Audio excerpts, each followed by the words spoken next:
আসসালামু আলাইকুম। প্রিয় দর্শক, আপনাদের সকলকে আমন্ত্রণ জানাচ্ছি অন্য মঞ্চের আলাপচারিতায়। সুপ্রিয় দর্শক, আসসালামু আলাইকুম। আপনাদের সবাইকে স্বাগত জানাচ্ছি এখনকার আলোচনায়। আপনাদের সঙ্গে আছি আমি সিরাজুল ইসলাম। দর্শক, ইয়েমেনে সৌদি আরব একদম ফুল ফ্লেজে অর্থাৎ পূর্ণাঙ্গ মাত্রায় সামরিক অভিযান চালানোর প্রস্তুতি নিচ্ছে বলে ইয়েমেনের হুতি সমর্থিত সরকারের পক্ষ থেকে দাবি করা হয়েছে। তার মানে আমরা মনে হয় খুব বড় রকমের যুদ্ধ দেখতে যাচ্ছি সৌদি আরব এবং ইয়েমেনের মধ্যে। এদিকে ইরাকে সৌদি আরব এবং আমেরিকা যে যৌথ হামলা চালিয়েছে বলে দাবি করা হচ্ছে, সে ব্যাপারে ইরাকের সরকারের পক্ষ থেকে বলা হয়েছে এই বিষয়ে সৌদি আরব বা আমেরিকা ইরাক সরকারকে কোনো কিছু জানায়নি, কোনো অনুমোদন নেয়নি, একেবারে অনাকাঙ্ক্ষিতভাবে দেশের সার্বভৌমত্ব লঙ্ঘন করেছে। এদিকে ইরাকের যে প্রতিরোধকামী সংগঠনের উপরে তারা হামলা চালিয়েছে, তাদের পক্ষ থেকে আজ 31 জুলাই একটি ব্যালিস্টিক ক্ষেপণাস্ত্র উন্মোচন করা হয়েছে, যার পাল্লা 1650 কিলোমিটার। তার মানে পুরো সৌদি আরব ইরাকের এই ক্ষেপণাস্ত্রের আওতায়। ইরাক থেকে সৌদি আরবে হামলার আশঙ্কা যথেষ্ট বলে মনে করা হচ্ছে। এদিকে হরমুজ প্রণালীতে ইরান আরো 2টি তেল ট্যাঙ্কারে হামলা চালিয়েছে, যে ট্যাঙ্কারগুলো আমেরিকার বিমান বাহিনীর সহায়তায় হরমুজ প্রণালী পার হচ্ছিল। যে পথ দিয়ে জাহাজ দুটি যাচ্ছিল সেই রুট বেসিক্যালি ইরান অনুমোদিত না। এছাড়া 4টি তেল ট্যাঙ্কার ইরানি হামলার পর ফিরে গেছে।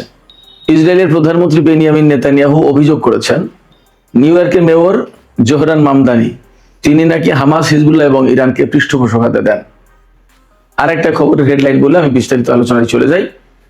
সেটি হচ্ছে ইউক্রেনকে আমেরিকা পেট্রিয়ট ক্ষেপণাস্ত্র প্রতিরক্ষা ব্যবস্থা তৈরির লাইসেন্স দিতে চেয়েছিল, সেইটা আর দেবে না বলে খবর বের হয়েছে।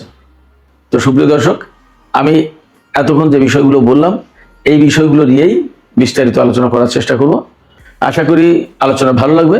আর যদি ভালো লাগে তাহলে শেষ পর্যন্ত সঙ্গে থাকবেন, আর ভিডিওতে লাইক, কমেন্ট, শেয়ার করে চ্যানেলটির সাথেই থাকবেন। দর্শক, চলুন আমরা বিস্তারিত আলোচনা করি। ইয়েমেনের হুতি আনসারুল্লাহ আন্দোলনের প্রধান আব্দুল মালেক আল হুতি তিনি এক কড়া বক্তৃতা দিয়েছেন, ভাষণ দিয়েছেন জাতির উদ্দেশ্যে। সেই ভাষণে তিনি জানিয়েছেন যে সৌদি আরব সম্ভবত ইয়েমেনের বিরুদ্ধে সর্বাত্মক অভিযান চালাতে যাচ্ছে এবং এই অভিযানটা স্থল, আকাশ এবং সমুদ্র 3 পথেই হতে পারে। এবং এই 3 পথে অভিযান চালাতে গেলে সৌদি আরবের যে বিপুল পরিমাণের সেনা এবং সামরিক শক্তি দরকার, সেইগুলো জোগাড় করার জন্য সৌদি আরব এরই মধ্যে তৎপরতা শুরু করেছে। এবং ইয়েমেনের পূর্বাঞ্চলে অর্থাৎ হুতি নিয়ন্ত্রিত এলাকার বাইরে যে সমস্ত সৌদি সেনা মোতায়েন ছিল তাদেরকে সৌদি আরব ইয়েমেন সীমান্ত যেটা পশ্চিম দিকে, ওদিকে সরিয়ে নেওয়া হয়েছে। এবং এরই মধ্যে আমরা তো খবর পেয়েছি যে 15 জাতির সমন্বয়ে একটা আন্তর্জাতিক জোট গড়ে তোলার চেষ্টা করছে, যে জোট লোহিত সাগর এবং বাব আল মানদেব প্রণালী দিয়ে জাহাজ চলাচল নিরাপদ করবে এবং উন্মুক্ত করবে। তার মানে সেখানেও একটা বড় সংঘাতের আশঙ্কা আছে। আমি এখানে একটু উল্লেখ করি, 2015 সালে সৌদি আরব এবং ইয়েমেনের মধ্যে যে সংঘাত শুরু হয়েছিল তার মূল কারণ ছিল কয়েকটা। একটা বড় কারণ এই বাব আল মানদেব প্রণালীর নিয়ন্ত্রণ নেওয়া। 1, 2 হচ্ছে যে তখন ইয়েমেনের এই হুতিদেরকে শিয়া সম্প্রদায় বলে এই দ্বন্দ্বটাকে শিয়া সুন্নির দ্বন্দ্ব হিসেবে চালিয়ে দেওয়ার চেষ্টা করেছিল, বিশেষ করে পশ্চিমা দুনিয়া, আমেরিকা। এর পেছনে সবচেয়ে বড় যে কারণ ছিল সেটা হচ্ছে এই যে হুতি আনসারুল্লাহ আন্দোলন, যেটা এই হুতি আনসারুল্লাহ আন্দোলন বেসিক্যালি ইরান সমর্থিত। এদের প্রতি ইরানের সমর্থন আছে। কারণ হচ্ছে যে এই সংগঠনটা ইসরায়েল এবং আমেরিকার বিরুদ্ধে খুব শক্তভাবে দাঁড়িয়েছে অনেক আগের থেকেই, যার কারণে এদের প্রতি ইরানের সমর্থন ছিল। যেমন ফিলিস্তিন বা ইরাক বা লেবাননের যে সমস্ত সংগঠন আছে যাদেরকে ইরান সমর্থন দেয়, একইভাবে ইয়েমেনের এই সংগঠনটাকে ইরান সমর্থন দিত। এই যে ইরান সমর্থন দেয়, অতএব আলটিমেটলি তারা আমেরিকা, সৌদি আরব সবার, ইসরায়েল সবার শত্রু ছিল। এই শত্রু থাকার কারণে 2015 সালে মূলত তারা ইয়েমেনের বিরুদ্ধে অভিযান চালায় এবং এক্ষেত্রে সৌদি আরবকে সামনে রাখে, যাতে শিয়া সুন্নির দ্বন্দ্বটা জায়েজ করানো যায়, দেখানো যায় যে সত্যিকার অর্থেই শিয়া এবং সুন্নিদের মধ্যে সংঘাত চলছে মধ্যপ্রাচ্যে। কিন্তু মূল বিষয়টা ছিল এই বাব আল মানদেব প্রণালী এবং লোহিত সাগরের নিয়ন্ত্রণ, যাতে সৌদি আরব, ইসরায়েল, আমেরিকা এদের হাতে থাকে। কিন্তু বাস্তব কথা হচ্ছে 2015 সাল থেকে 2021 সাল পর্যন্ত 6 বছর 7 বছর যুদ্ধ করেও ইয়েমেনের হুতি আনসারুল্লাহ আন্দোলন সমর্থিত যে সরকার বা সামরিক বাহিনী তাদেরকে পরাজিত করতে পারেনি। এবং এই হুতি গেরিলাদের অনেকেই সামরিক প্রশিক্ষণপ্রাপ্ত, তারা সৌদি আরবের বিরুদ্ধে বড় বড় অভিযান পরিচালনা করেছে। আজকে যখন ইয়েমেনের বিরুদ্ধে সৌদি আরব বড় রকমের অভিযান পরিচালনা করবে বলে প্রস্তুতি নেওয়ার খবর পাওয়া যাচ্ছে, তখন ইয়েমেনের পক্ষ থেকে ঘোষণা দেওয়া হয়েছে সৌদি আরবের বিরুদ্ধে অন্তত 10 লাখ ইয়েমেনি সশস্ত্র ইয়েমেনি লড়াই করবে। তারা সেইভাবে প্রস্তুতি নিচ্ছে। সেক্ষেত্রে যদি এ ধরনের সংঘাত হয় তাহলে এ কথা একেবারে নিশ্চিতভাবে বলা যায়, একদম জোর দিয়ে বলা যাচ্ছে যে ভয়াবহ রক্তপাত হওয়ার সম্ভাবনা আছে সৌদি ইয়েমেন এই সংঘর্ষে এবং মধ্যপ্রাচ্যে। এবং আমি জানি না আসলে দিন দিন পরিস্থিতি কোথায় যাচ্ছে। এতদিন কিন্তু যুদ্ধের পরিস্থিতি একরকমের ছিল। ইরানের সাথে ইসরায়েল এবং আমেরিকা যখন যুদ্ধ হয়েছে তখন কিন্তু সৌদি আরব, কাতার, কুয়েত, বাহরাইন এই সমস্ত দেশ সরাসরি ইরানের বিরুদ্ধে যুদ্ধে অংশ নেয়নি। এখন যুদ্ধের আপাতত দৃষ্টিতে যখন তীব্রতা কমে এসেছে বলে আমরা ধরতে পারি, অনেক ক্ষেত্রেই বলা হচ্ছে যে মধ্যপ্রাচ্য থেকে, বিশেষ করে পারস্য উপসাগরের দেশগুলো থেকে আমেরিকার সেনা প্রত্যাহার করে নেবে কিনা বা কোনো কোনো জায়গা থেকে সেনা প্রত্যাহার করেছে বলে খবর পাওয়া যাচ্ছে। এইরকম একটা সময় সৌদি আরব ইরাকে হামলা চালালো এবং ইয়েমেনের সাথে দ্বন্দ্বে জড়িয়ে গেল। তাহলে বিষয়টা কি দাঁড়ালো? তাহলে ব্যাপারটা কি আমেরিকা সৌদি আরবকে এই মধ্যপ্রাচ্যের যুদ্ধে জড়িয়ে দিয়ে আস্তে আস্তে সে এখান থেকে সরে পড়তে চায় কিনা, নাকি সৌদি আরবকে জড়িয়ে দিয়ে মধ্যপ্রাচ্যের বৃহত্তর একটা দ্বন্দ্ব সংঘাত লাগিয়ে দিতে চাই? আসলে কোন পলিটিক্স, কোন পলিসি যে কাজ করছে বলা মুশকিল, বোঝা মুশকিল। যে সময় ধারণা করা হচ্ছিল বা আলাপ আলোচনা চলছিল যে সৌদি আরব, পাকিস্তান, তুরস্ক, কাতার, ইরান এরা মিলে একটা আঞ্চলিক জোট গঠন করতে পারে, ইরান যদি নাও থাকে তাহলে এই দেশগুলো একটা আঞ্চলিক জোট গঠন করতে পারে এবং মধ্যপ্রাচ্যের স্থিতিশীলতা ফিরিয়ে আনতে এই জোটটা বিরাট কার্যকরী ভূমিকা পালন করবে। সেই জায়গায় সৌদি আরব এখন এমন একটা জোট গঠন করতে যাচ্ছে বলে আন্তর্জাতিক এবং দেশীয় গণমাধ্যমে খবর বের হচ্ছে। আমাদের দেশীয় গণমাধ্যমে খবর বের হচ্ছে যে জোট ইয়েমেনের বিরুদ্ধে লড়াই করতে যাচ্ছে বলে আশঙ্কা করা হচ্ছে।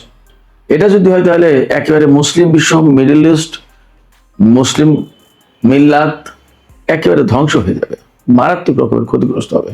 এবং এটাই তো চেয়েছিল পশ্চিমা কিছু দেশ। এগুলো কেন বুঝতে পারছে না মধ্যপ্রাচ্যের মুসলিম দেশগুলো, আমি ঠিক পরিষ্কার না। যাই হোক, আমরা আরেকটা প্রসঙ্গে আলাপ করি। এই মধ্যপ্রাচ্যের আলোচনায় যখন হচ্ছে তখন বলি যে ইরাকের প্রতিরোধকামী সংগঠন হাসতার সাবি, যেটা পপুলার মোবিলাইজেশন ইউনিট, তাদের পক্ষ থেকে আজকে একটি ক্ষেপণাস্ত্র প্রদর্শন করা হয়েছে এবং উন্মোচন করা হয়েছে। যে ক্ষেপণাস্ত্রের পাল্লা 1650 কিলোমিটার। এটা ব্যালিস্টিক ক্ষেপণাস্ত্র, 1650 কিলোমিটার দূরে আঘাত আনতে পারে। তার মানে পুরো সৌদি আরব সম্ভবত এই ক্ষেপণাস্ত্রের আওতায়। সেক্ষেত্রে খুব সম্প্রতি সৌদি আরব এবং আমেরিকা ইরাকের উপরে যে হামলা চালিয়েছে, সেই হামলার জবাব সম্ভবত ইরাকের প্রতিরোধকামী সংগঠন দিতে যাচ্ছে সৌদি আরবকে। আর মধ্যপ্রাচ্যে মার্কিন ঘাঁটিগুলো তো ইরানের হামলার লক্ষ্যবস্তু হয়ে আছেই। আজকেও আমি দুপুরে ভিডিওতে বলেছিলাম যে কুয়েতে হামলা চালিয়েছে, পরবর্তীতে জানা গেল যে বাহরাইনেও হামলা চালিয়েছে ইরান। এদিকে আজকে ইরান যে মার্কিন ঘাঁটিগুলোতে হামলা চালিয়েছে, এর বাইরেও হরমুজ প্রণালীতে কিছু ঘটনা আছে। আমেরিকার সামরিক বাহিনী, বিশেষ করে বিমান বাহিনী, তাদের বিমান শক্তি দিয়ে, বিমানের ছত্রছায়ায় অর্থাৎ বিমান নিরাপত্তা দিয়ে 2টি তেল ট্যাঙ্কারকে হরমুজ প্রণালী পার করে নিয়ে যাচ্ছিল।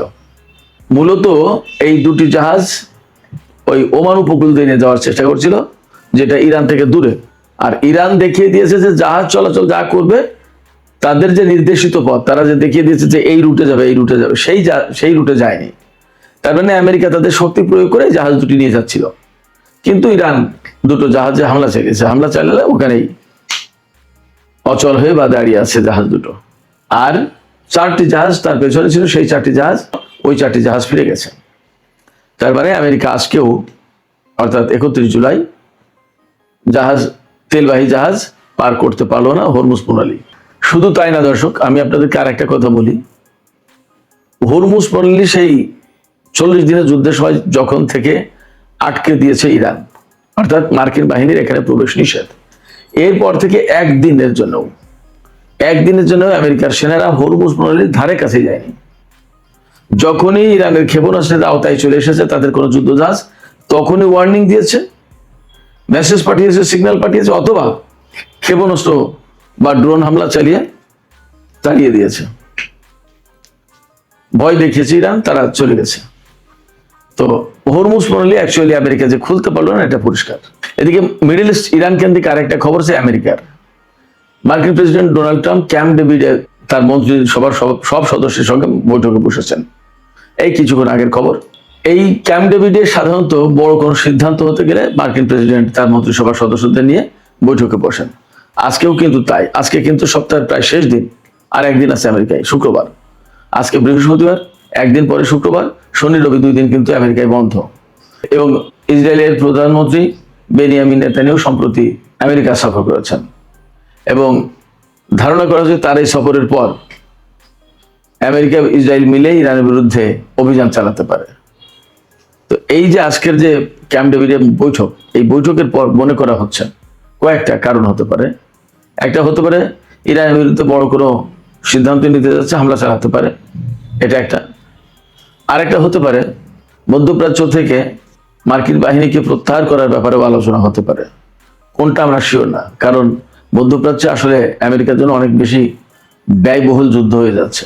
এই যুদ্ধ টানা খুব কঠিন ব্যাপার। এবং এই যে এই জুলাই মাসের প্রথম দিক থেকে যে ইরান এবং আমেরিকার মধ্যে যে যুদ্ধ শুরু হয়েছে, চলছে, এই যুদ্ধে কিন্তু বিপুল পরিমাণে ক্ষয়ক্ষতি হয়েছে মধ্যপ্রাচ্যে আমেরিকার ঘাঁটিগুলোতে। অনেক বিমান, অনেক হেলিকপ্টার, অনেক ড্রোন ধ্বংস হয়েছে, ঘাঁটিগুলো তছনছ হয়েছে এবং এই সময় অনেকগুলো সেনাও মারা গেছে। শুধু সেনা মারা না, অনেক সেনা আহত হয়েছে। আজকেই দেখলাম যে তাদের 3-4 দিন আগে যে সেনা আহত হওয়ার কথা ছিল যে 624, সেই জায়গায় আজকে দেখলাম যে তারা আপডেট করেছে 653 জন মার্কিন সেনা আহত হয়েছে। তার মানে এই কয়েকদিনে আরো অনেক সেনা আহত হয়েছে। তো এই যে আহত হওয়ার ঘটনা, তাহলে নিহত কি 2-1 জন মোটেই হচ্ছে না।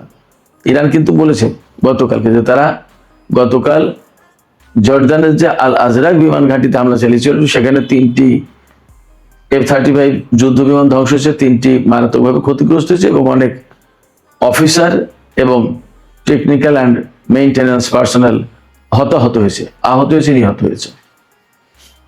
তো এইরকম একটা পরিস্থিতিতে আমেরিকা হয়তো মধ্যপ্রাচ্য থেকে সেনা প্রত্যাহারও করতে পারে, সেই সিদ্ধান্ত হতে পারে ক্যাম্প ডেভিডে। আবার ইরানের বিরুদ্ধে হামলার ব্যাপারেও আলোচনা হতে পারে। আবার এপাশে সৌদি আরব যে ইরাকের সাথে এবং ইয়েমেনের সাথে ফ্রন্ট খুলল যুদ্ধের, এই বিষয়টা নিয়েও গুরুত্বপূর্ণ আলোচনা হতে পারে। তবে আমার কাছে মনে হচ্ছে প্রথমে দ্বিতীয়টা, এই দুটো যে কোনো একটা বিষয় নিয়ে খুব গুরুত্বপূর্ণ সিদ্ধান্ত নেওয়া হবে। আমরা সবই দেখতে পাবো, অপেক্ষায় থাকি। সুপ্রিয় দর্শক, আমরা এই পাশে আরেকটু কথা বলি। সামাজিক যোগাযোগ মাধ্যমে সম্ভবত খবরটি দেখলাম যে কুয়েত থেকে মার্কিন সেনা প্রত্যাহারের বিষয়টি বিবেচনা করছে বা পর্যালোচনা করে দেখছে ট্রাম্প প্রশাসন। তার মানে আজকে যে ক্যাম্প ডেভিডের যে আলোচনা হচ্ছে আর এই কুয়েতের ব্যাপারটা অনেকটা মিলে যায় আমার দ্বিতীয় যে ধারণা, সেই ধারণার সাথে। দেখা যাক আসলে কি হয়। আমি প্রথমে শিরোনামের সময় বলেছিলাম যে ইসরায়েলের প্রধানমন্ত্রী বেনিয়ামিন নেতানিয়াহু বলেছেন যে নিউ ইয়র্কের যে মেয়র জোহরান মামদানি, তিনি নাকি ইরান, হিজবুল্লাহ এবং হামাসকে সমর্থন করেন, পৃষ্ঠপোষকতা দেন। এই কথা কেন বলছেন? এর কয়েকদিন আগে মেয়র জোহরান মামদানি বলেছিলেন যে নেতানিয়াহু নিউ ইয়র্কে আসলে আমি তাকে গ্রেপ্তার করব। যদিও পরে মামদানি বলেছেন যে নিউ ইয়র্ক স্টেটের বা আমার মেয়র হিসেবে আসলে আমার সেই ক্ষমতা নেই, কারণ আমেরিকা আইসিসির সদস্য না, সেই কারণে ওই আইন আমেরিকার জন্য প্রযোজ্য না। তো ওই আইন প্রযোজ্য না হলেও নেতানিয়াহুর সাথে যে জোহরান মামদানির একটা বিরাট মানসিক দ্বন্দ্ব এবং দূরত্ব তৈরি হয়েছে, এতে কোনো সন্দেহ নেই। এই প্রসঙ্গে আজকে নেতানিয়াহু বলেছেন, আমি যদি কোনো দেশ সফরে যাই আর সেখানে যদি কোনো সরকার আটকের চেষ্টা করে, তাহলে আমাদের দেশের সেনারাই সেটা কাউন্টার দেওয়ার জন্য বা সেটা নস্যাৎ করে দেওয়ার জন্য যথেষ্ট।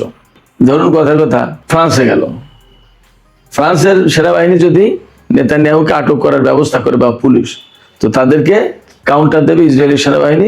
নেতানিয়াহুর বক্তব্য এটা। তাইলে অনেক বেশি শক্তি প্রকাশের বা শক্তির অহংকার দেখানো হলো এমনকি। আপনাদের মতামত জানাতে পারেন এ ব্যাপারে। আমি সর্বশেষ যে বিষয়টি নিয়ে আলোচনা করতে চাই সেটি হচ্ছে, অনেক আগে থেকেই ইউক্রেন আমেরিকার কাছে ক্ষেপণাস্ত্র প্রতিরক্ষা ব্যবস্থা চেয়ে আসছে। তাকে সম্ভবত পেট্রিয়ট ক্ষেপণাস্ত্র প্রতিরক্ষা ব্যবস্থা দিয়েছেও, কিন্তু সেগুলো খুব একটা কার্যকর হতে পারছে না। রাশিয়ার হাতে ওরেস্টিক থেকে শুরু করে অনেকগুলো হাইপারসনিক ক্ষেপণাস্ত্র আছে, হাইপারসনিক ক্ষেপণাস্ত্র পেট্রিয়টে ঠেকাতে পারবে না। তারপরেও এই যে কয়েকদিন আগে তুরস্কে যে নেটো জোটের সম্মেলন হলো, সেই সম্মেলনের সময় একদম প্রকাশ্যে ডোনাল্ড ট্রাম্প ঘোষণা দিয়েছেন যে আমরা ইউক্রেনকে এই পেট্রিয়ট ক্ষেপণাস্ত্র প্রতিরক্ষা ব্যবস্থা তৈরি করার জন্য লাইসেন্স দেব। এই লাইসেন্স পেলে ইউক্রেনের পক্ষে আর এই ক্ষেপণাস্ত্র প্রতিরক্ষা বাড়ানো কোনো ঝামেলা হবে না, কারো কাছ থেকে আর চাওয়া লাগবে না। তো আজকে ডোনাল্ড ট্রাম্প বলেছেন যে তিনি ইউক্রেনকে এই লাইসেন্স দেবেন না। তিনি প্রকাশ্যে কয়েকদিন আগে বলে গেলেন দেবেন, আর আজকে বলছেন দেবেন না। এই জায়গা থেকে আরেকবার একটা কথা পরিষ্কার হয়ে প্রমাণিত হয়, সেটা হচ্ছে যে ডোনাল্ড ট্রাম্প আসলে কাউকে কথা দিলে সেই কথা যে রাখবেন তার নিশ্চয়তা থাকে না। সুপ্রিয় দর্শক, আমি যে বক্তব্য দিলাম ট্রাম্পের এই ব্যাপারে, আমার এই বক্তব্যের সাথে কি আপনাদের কোনো দ্বিমত আছে, নাকি ট্রাম্প আসলেই বারবার ওয়াদা খেলাপ করেন, চুক্তি ভঙ্গ করেন এবং এই রেকর্ড যথেষ্টই আছে? আপনাদের মতামত জানিয়ে কমেন্টে লিখতে পারেন। আর ভিডিও ভালো লাগলে লাইক, কমেন্ট, শেয়ার করবেন এবং চ্যানেলটি সাবস্ক্রাইব করে সাথেই থাকবেন। দর্শক, এখনকার মতো আলোচনা এখানে শেষ করতে চাই। আপনারা সবাই অনেক অনেক ভালো থাকুন। আল্লাহ হাফেজ।